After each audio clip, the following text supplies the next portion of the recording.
dóòlà ẹ̀mí èèyàn tó lé ní 10 níbi ìjàmbá ọkọ̀ tó ṣẹlẹ̀ ní ìpínlẹ̀ Edo.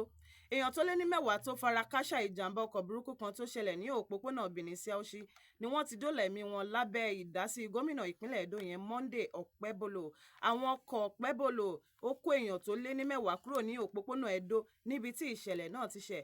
Gómìnà náà ló rìnrìn àjò lọ pẹ̀lú ọkọ̀ rẹ̀ lọ sí Irua ní ìjọba ìbílẹ̀ Esan. Ó sì pàdé súnkẹrẹ fàkẹrẹ ọkọ̀ tí gbogbo ẹ̀ dí gágá tó dí gàgà, ọ̀nà àti lọ òsì, ọ̀nà àti padà òsì, ọ̀nà àti yẹ òsì. Bẹ́ẹ̀ ló sọ̀kalẹ̀ láti wo ohun tó fa súnkẹrẹ fàkẹrẹ ọkọ̀ gẹ́gẹ́ bí ohun tí Channels fi léde. Nígbà tó débẹ̀, ó bá ọ̀pọ̀lọpọ̀ arìnrìn àjò tí wọ́n ti ṣèṣe yánnayànna, bẹ́ẹ̀ lẹ̀jẹ̀ ń ṣe bùlà ló ń ṣe yàlà yòlò.